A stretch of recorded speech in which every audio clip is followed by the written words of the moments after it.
Magandang araw mga ka-design. Nandito tayo yan sa Sizzling Bistro, Filipino restaurant dito yan sa Olsok, Salmia. Sa tapat lang po ng McDonald's. Makikita po dito ang Sizzling Bistro.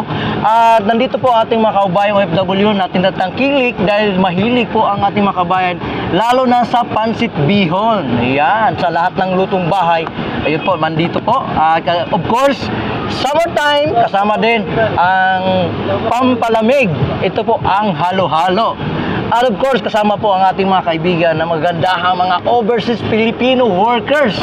Of course, interview po natin si ate. Ate, kumusta?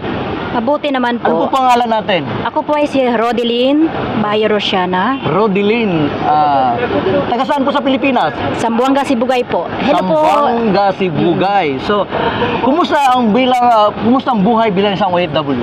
Okay naman po kahit yung mahirap pero kakayanin para sa pamilya po sa Pilipinas.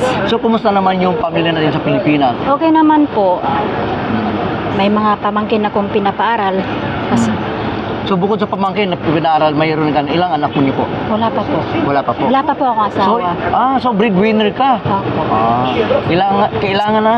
Oo. Kasi not all the time na sa pamangkin tayo umaasa, ano? Opo. Kaya pagtanda natin, dapat mayroong nag-aalaga sa atin. Anyway, si Robilyn, bakit po dito tayo sa Sizzling Bistro? Ano po yung nagugusto niyong mga pagkain dito sa Sizzling Bistro? Dito po sa Sizzling Bistro, dito po nyo makikita yung halo-halo na masarap. And then marami po silang pagkain dito. At saka, try nyo po mga kabayan. Try nyo pong pumunta dito sa Sizzling Bistro po. Ang sarap-sarap po ng pagkain nila dito. So, ibig sabihin, recommended po sa ating mga kabayang OFW? Opo. At saka hindi po mahal ang presyo nila dito po. Affordable po ang presyo dito po mga kabayan. At saka masasarap po. Oo, kasi nakikita mo naman, ay alam naman natin na grabe humid. Pero ito mga kabayan natin, kahit humid, tinatangkilik po ang Sizzling Bistro. Opo. Ayun. So ikaw ate, anong masasabi mo po? Maraming salamat po, Madam Rodeline. Rodeline. Walang boses. Ito si ate. Ate. Package ko na yan.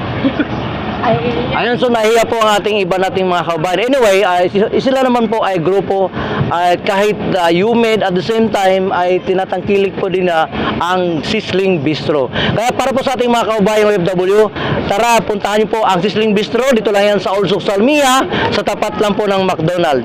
Ito po ang inyong lingkod, Dodong Disoy, ang boses ng OFW. It's caught in the crossfire.